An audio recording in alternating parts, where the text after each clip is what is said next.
Her thus turning her back on me was fortunately not, for my just preoccupations, a snub that could check the growth of our mutual esteem.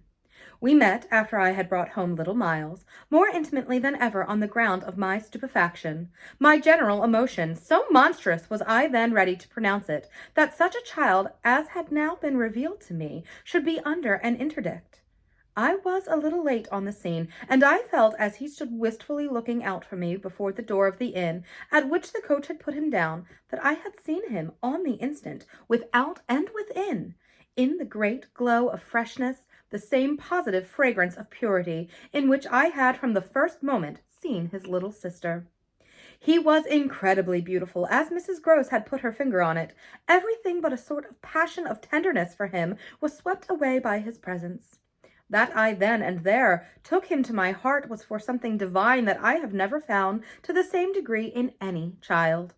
His indescribable little air of knowing nothing in the world but love.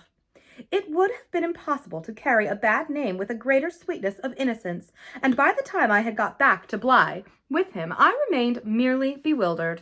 So far, that is, as I was not outraged by the sense of the horrible letter locked up in my room in a drawer.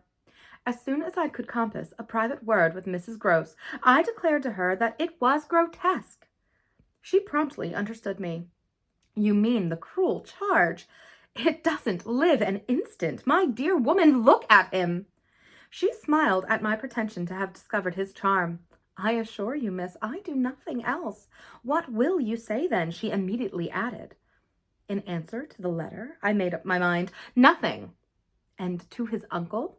I was incisive. Nothing.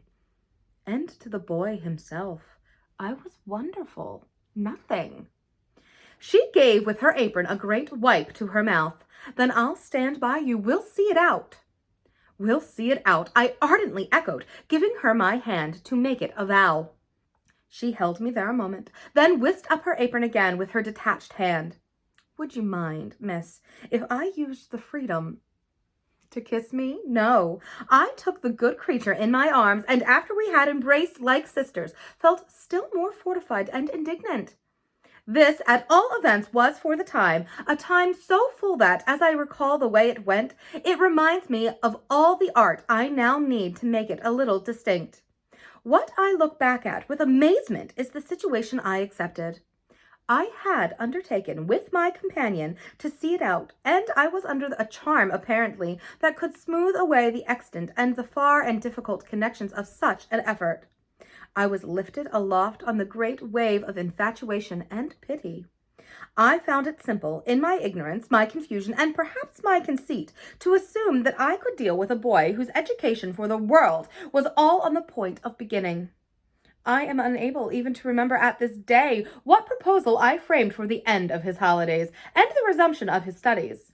Lessons with me. Indeed, that charming summer, we all had a theory that he was to have, but I now feel that for weeks the lessons must have been rather my own.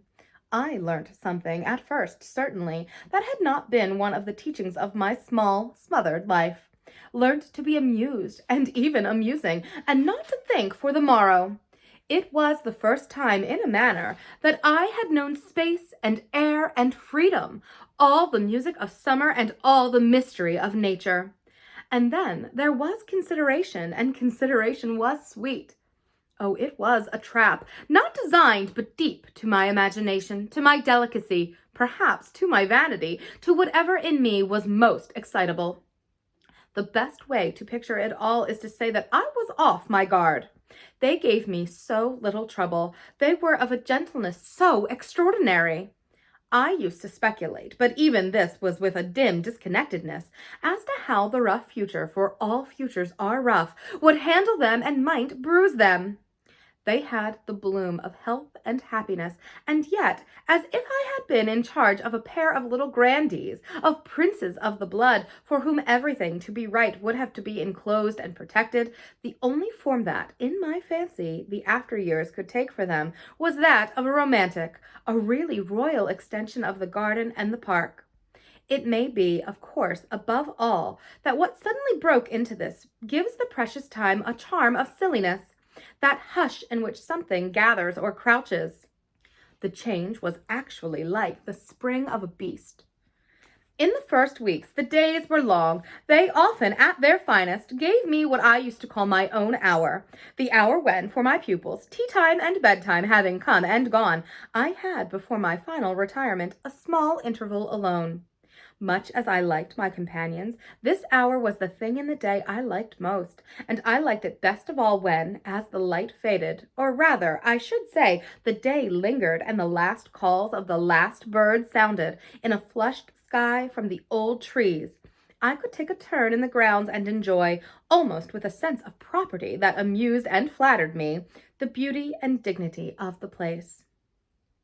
It was a pleasure at these moments to feel myself tranquil and justified, doubtless perhaps also to reflect that by my discretion, my quiet good sense, and general high propriety, I was giving pleasure, if he ever thought of it, to the person to whose pressure I had responded.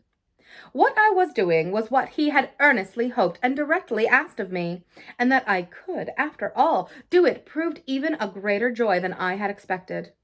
I dare say I fancied myself, in short, a remarkable young woman, and took comfort in the faith that this would more publicly appear. Well, I needed to be remarkable to offer affront to the remarkable things that presently gave their first sign. It was plump one afternoon in the middle of my very hour. The children were tucked away, and I had come out for my stroll. One of the thoughts that, as I don't in the least shrink now from noting, used to be with me in these wanderings was that it would be as a charming story suddenly to meet someone. Someone would appear there at the turn of the path and would stand before me and smile and approve. I didn't ask more than that. I only asked that he should know, and the only way to be sure he knew would be to see it, and the kind light of it in his handsome face. That was exactly present to me, by which I mean the face was, when on the first of these occasions, at the end of a long June day, I stopped short on emerging from one of the plantations and coming into view of the house. What arrested me on the spot, and with a shock much greater than any vision had allowed for, was the sense that my imagination had, in a flash, turned real. He did stand there, but high up, beyond the lawn and at the very top of the tower to which, on that first morning, little Flora had conducted me. This tower was one of a pair, square, incongruous, crenellated structures that were distinguished for some reason, though I could see little difference as the old and the new. They flanked opposite ends of the house and were probably architectural absurdities, redeemed in a measure, indeed, by not being wholly disengaged, nor of a height too pretentious, dating in their gingerbread antiquity from a romantic revival that was already a respectable past. I admired them, had fancies about them, for we could all profit in a degree, especially when they loomed through the dusk, by the grandeur of their actual battlements. Yet it was not at such an elevation that the figure I had so often invoked seemed most in place. It produced in me, this figure, in the clear twilight, I remember, two distinct gasps of emotion, which were sharply the shock of my first and that of my second surprise. My second was a violent perception of the mistake of my first. The man who met my eyes was not the person I had precipitately supposed. There came to me thus a bewilderment of vision of which, after these years, there is no living view that I can hope to give. An unknown man in a lonely place is a permitted object of fear to a young woman privately bred, and the figure that faced me was, a few more seconds assured me, as little anyone else I knew as it was the image that had been in my mind. I had not seen it in Harley Street. I had not seen it anywhere. The place, moreover, in the strangest way in the world, had, on the instant, and by the very fact of its appearance, become a solitude. To me, at least, making my statement here with a deliberation with which I have never made it, the whole feeling of the moment returns. It was as if, while I took in what I did take in, all the rest of the scene had been stricken with death. I can hear it again as I write, the intense hush in which the sounds of evening dropped. The rooks stopped calling in the golden sky, and the friendly hour lost, for the minute, all its voice. But there was no other change in nature, unless indeed it were a change that I saw with a stranger sharpness. The gold was still in the sky, the clearness in the air, and the man who looked at me over the battlements was as definite as a picture in a frame. That's how I thought, with extraordinary quickness, of each person that he might have been, and that he was not. We were confronted across our distance quite long enough for me to ask myself with intensity who then he was, and to feel, as an effort of my inability to say, a wonder that in a few instants more became intense. The great question, or one of these, is, afterwards, I know, with regard to certain matters, the question of how long they have lasted. Well, this matter of mine, think what you will of it, lasted while I caught at a dozen possibilities, none of which made a difference for the better, that I could see, in their having been in the house, and for how long, above all, a person of whom I was in ignorance. It lasted just while I bridled a little with the sense that my office demanded that there should be no such ignorance and no such person.